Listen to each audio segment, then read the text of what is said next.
Knock, knock. Hello, Miss Noel. How are you? Good. My name is Barb. I'm your nursing assistant.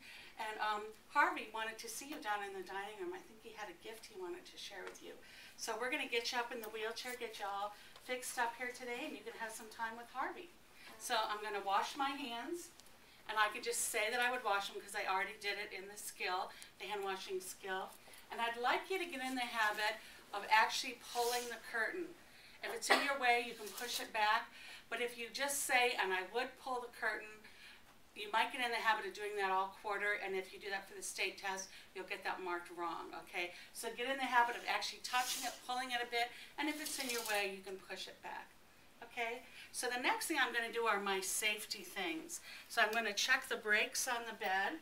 And this bed has 3 brakes. You have to press down. As I lose my shoe.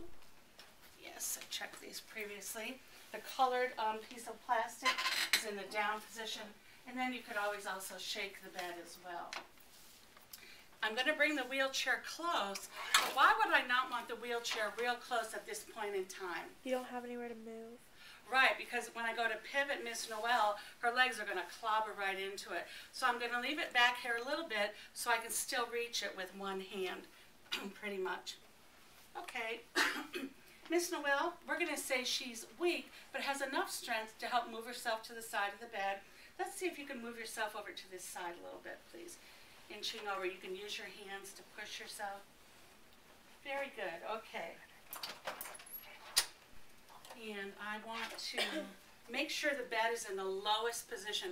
For the state test, they may even have the bed raised up a foot or so because they want to check that you know to lower the bed in the lowest position to minimize falls. So we're going to check. That's the head of the bed. It should be. Okay, I'm checking and the bed is in the lowest position. Before I have her sit up, I'm going to come around over here and raise these side rails. Even though I'm not raising the bed, it's nice to have these side rails up in case she needs some support. Now I'm going to raise the head of the bed. Excuse me. Having the head of the bed elevated is going to make it much easier to pivot her on the side. I can see her sliding down the bed.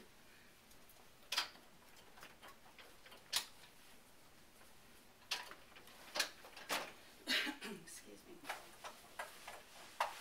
Okay, Miss Noel, you always want to let the patient or resident know what you're going to do before you do it so you don't scare them. I'm going to put one arm under your back. The other arm I'm going to put over your knees, and we're going to pivot on the count of 3, okay? And what we're going to do when we get to the side of the bed, we want your feet to rest flat on the floor. And who remembers, what is that going to do to have the feet flat on the floor? Help them if they're dizzy. Right, it's going to stabilize the resident, so if they're lightheaded, it'll help minimize that. So here we go with good body mechanics, bending your knees. Feels very unladylike at times, but that's what you need to do. Good body mechanics. Okay, one arm behind you without your hair, pretty curls.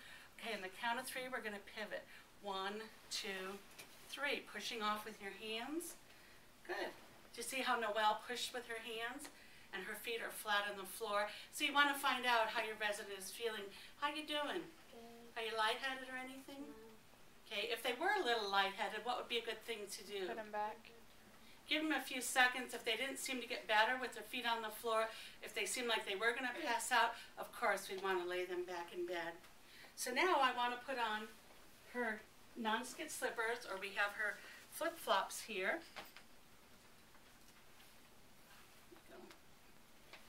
For the state test, you're going to put on the actor's own shoes, or we have the lovely hospital non-skid slippers over there.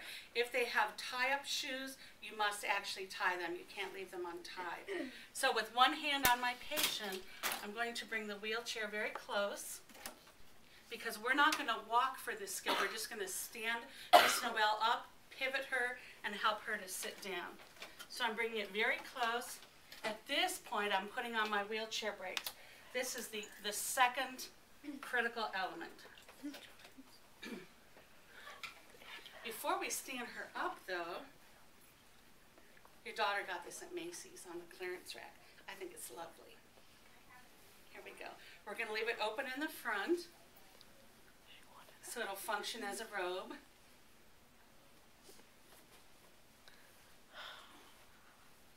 Okay, we're just going to tie the top line.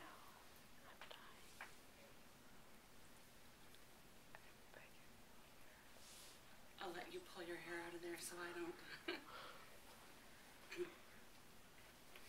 Okay, I showed you the metal clasp gate belt before. This is an example of the buckle that's like a child seat I showed you. You just slip that in there, and then to release it, you squeeze and it comes apart. So it's much, much easier. Okay, I'm going to reach around to Miss Noel, and this is an example of, like I said before in the first day of class, where you want to make sure and take a good shower, use a good deodorant, so that for your classmates you're not testing their patience with any possible lack of hygiene. And I'm just fixing the belt here.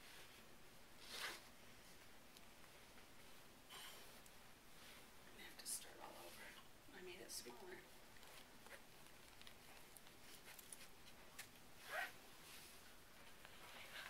Okay, I'm going to reach around you again. I'm going to make sure it's not twisted in the back. And how can I tell if it's too big or too small? Put 2 fingers in it. Between 2 to 4 fingers at the flat of my hand, you're going to slip down inside the resonance. Where should the buckle go? On the side. Off to the side so it's not aggravating the area of their navel.